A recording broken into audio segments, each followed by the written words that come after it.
আসসালামু আলাইকুম ওয়া রাহমাতুল্লাহি ওয়া বারাকাতুহু। আজকে আমরা হারামাইন শরীফাইন ও মহিলাদের নামাজ প্রসঙ্গে কিছু আলোচনা শুনবো, 2 পার্ট বা 3 পার্টে। হারামাইন শরীফাইন বা অন্য কোথাও নামাজের জামাতে যদি পুরুষ ও মহিলা শরীক হয়, তাহলে শরীয়তের দৃষ্টিতে পুরুষদের থেকে মহিলাদের ভিন্ন দাঁড়ানো জরুরি। এই পুরুষ সেই মহিলার পিতা, পুত্র বা স্বামী হলেও একই মাসআলা, অর্থাৎ নামাজের জামাতে ভিন্ন দাঁড়াতে হবে, একসাথে দাঁড়াতে পারবে না। কিন্তু বর্তমানে হারামাইন শরীফাইনে মহিলাদের জন্য আলাদা জায়গা নির্দিষ্ট থাকা সত্ত্বেও প্রচণ্ড ভিড় ইত্যাদির কারণে অনেক ক্ষেত্রে উপরোক্ত মাসালার বিপরীত হয়ে থাকে, অর্থাৎ মহিলারা পুরুষদের মাঝে দাঁড়িয়ে জামাতে শরিক হয়ে যান। এরূপ করা জায়েজ নয়, এরূপ করলে নামাজ হবে না।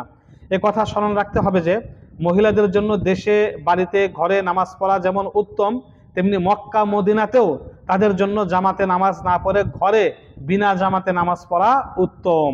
আর মসজিদে হারাম ও মসজিদ নববীতে নামাজ পড়ার দ্বারা যে সওয়াব পুরুষদের লাভ হয়, তার চেয়ে বেশি সওয়াব ঘরে আদায় করলে এই হারামাইন শরীফাইন নামাজ পড়ার দ্বারা মহিলাদের সে সওয়াব লাভ হবে।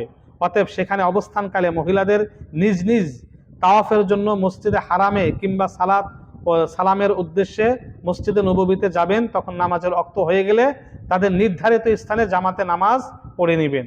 মহিলারা পুরুষের সাথে কোনো অবস্থাতে দাঁড়াবে না। এ বিষয়ে কঠোরভাবে সতর্ক থাকতে হবে যে যদি কোনো মহিলা ঘটনাক্রমে পুরুষদের কাতারের মধ্যে পড়ে যান এবং বের হওয়া মুশকিল হয়, তখন যেন নামাজের নিয়ত না করে সেখানেই নীরবে বসে যাবেন, জামাতে শরিক না হন।